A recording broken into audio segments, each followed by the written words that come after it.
Om damai di hati, perkenalkan nama saya Maliki Syafensariang dengan NIM 2014-20-1003. Saya dari kelas A1 Keperawatan semester 3. Saya mahasiswa aktif di Universitas Pembangunan Indonesia Manado dengan program studi ilmu keperawatan. Saat ini saya akan membuat video untuk memenuhi tugas ujian akhir semester dari mata kuliah patofisiologi kegawat daruratan dengan dosen pengampu Nurse Engrin Nindi Eskep Mkes. Pada video ini saya akan menjelaskan tentang penanggulangan kasus gawat darurat. Sistem penanggulangan gawat darurat atau SPGD adalah suatu penanganan penderita gawat darurat yang berkesinambungan dan terintegrasi atau terpadu dalam suatu sistem dengan melibatkan seluruh komponen dan sumber daya sehingga penderita mendapat pertolongan cepat dan tepat.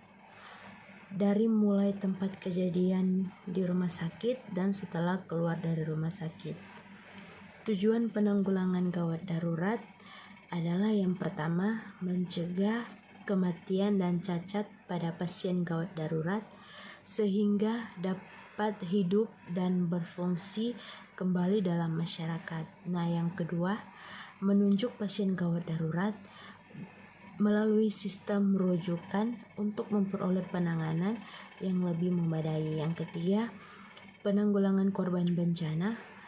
Penolong harus mengetahui penyebab kematian agar dapat mencegah kematian. Definisi gawat darurat.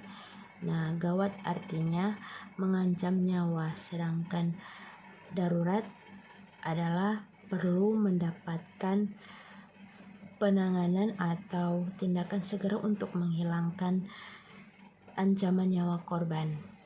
Jadi gawat darurat adalah keadaan yang mengancam nyawa yang harus dilakukan tindakan segera untuk menghindari kecacatan bahkan kematian korban. Situasi gawat darurat tidak hanya terjadi akibat jalan raya yang padat saja, tetapi dalam lingkup keluarga dan perumahan pun sering terjadi. Misalnya seseorang yang habis melakukan olahraga tiba-tiba terserang penyakit jantung dan lain sebagainya. Ada beberapa fase pertolongan. Nah, yang pertama fase pra-RS, yang kedua fase RS, yang ketiga fase pasca RS. Nah, kita masuk yang pertama ini fase pra-RS. Ini fase pra-RS adalah periode pertolongan dari mulai korban atau pasien masuk ke UGD, kemudian melakukan rujukan inter RS dan antar RS. Yang kedua, fase RS. Fase ini adalah periode pertolongan di tempat kejadian sesaat setelah kejadian sampai dengan tiba di RS. Yang ketiga, fase pasca RS. Fase ini adalah periode di mana korban atau pasien keluar dari RS baik sembuh, cacat, atau harus menjalani perawatan lanjutan di rumah atau melakukan kontrol di rumah sakit. Untuk kasus seperti henti jantung dan penanganannya. Apa itu henti jantung? Henti jantung, terhentinya aktivitas pompa jantung yang mengakibatkan penghentian sirkulasi dan terganggunya efektivitas kontraksi jantung. Tanda-tanda seorang mengalami henti jantung atau cardiac arrest. Yang pertama, korban tidak sadar. Yang kedua, korban tidak bernafas. Yang ketiga, denyut nadi atau suara jantung hilang. Yang keempat, refleks cahaya tidak ada atau pupil melebar. Yang kelima, korban kelihatan seperti orang yang meninggal. Pucat dan kadang-kadang kulit berwarna biru. Langkah-langkah yang harus kita lakukan yaitu melakukan BHD atau bantuan hidup dasar. BHD adalah serangkaian usaha awal untuk mengembalikan fungsi pernafasan dan atau sirkulasi pada seseorang yang mengalami henti nafas atau henti jantung. Prosedur BHD dengan resusitasi jantung paru yang pertama tindakan oleh satu penolong. Pada korban tidak sadar atau periksa dengan goyang-goyang atau cubit untuk memastikan baru sekaligus atur posisi korban terlentangkan di atas yang keras dengan cara menggelindingkan.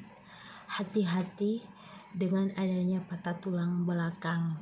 Berusaha pertolongan segera meminta bantuan atau berteriak, bisa juga telepon 119 dan sebagainya. Tanpa meninggalkan pasien. Periksa apakah bernafas atau tidak. Bila tidak bernafas, buka jalan nafas dengan head till chin lift. Periksa kembali apakah bernafas atau tidak.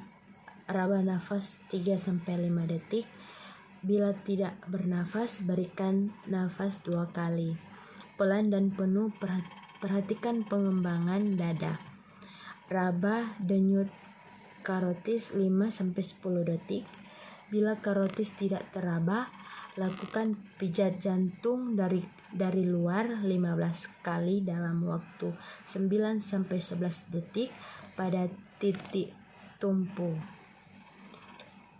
Tekan jantung, tekan tulang dada sampai turun plus 5 cm ke dalam 80-100 kali per menit. Lanjutkan pemberian nafas buatan tanpa alat atau dengan alat 2 kali pelan dan dalam. Lengkapi tiap siklus dengan perbandingan 2 nafas dibanding 30 pijatan. Lakukan evaluasi tiap akhir siklus keempat 5-7 detik. Periksa nafas, denyut, kesadaran, dan reaksi pupil. Bila nafas dan denyut belum teraba, lanjutkan resusitasi jantung paru hingga korban membaik atau cenderung meningkat. Masih bingung mau kuliah di mana? Bingung nentuin jurusan apa? Jangan sampai salah memilih kampus.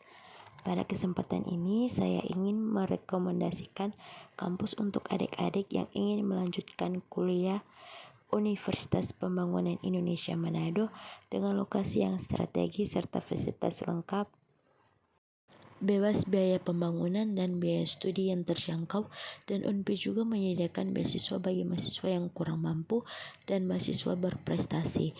Universitas Pembangunan Indonesia Manado masih membuka penerimaan mahasiswa baru program S1 dan nurse dengan dosen-dosen yang berkualitas terdiri dari dosen tetap yayasan dan dosen DPK dengan kualifikasi pendidikan S2 dan S3 serta didukung tenaga pendidikan terampil, ramah, dan berintegritas.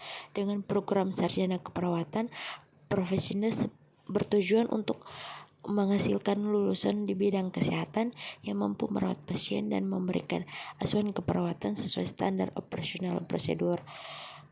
Kampus kami juga bekerja sama dengan internship Okinawa Jepang, di mana selain kita belajar, kita juga mendapatkan upah dan pengalaman yang baru di tempat yang baru pula.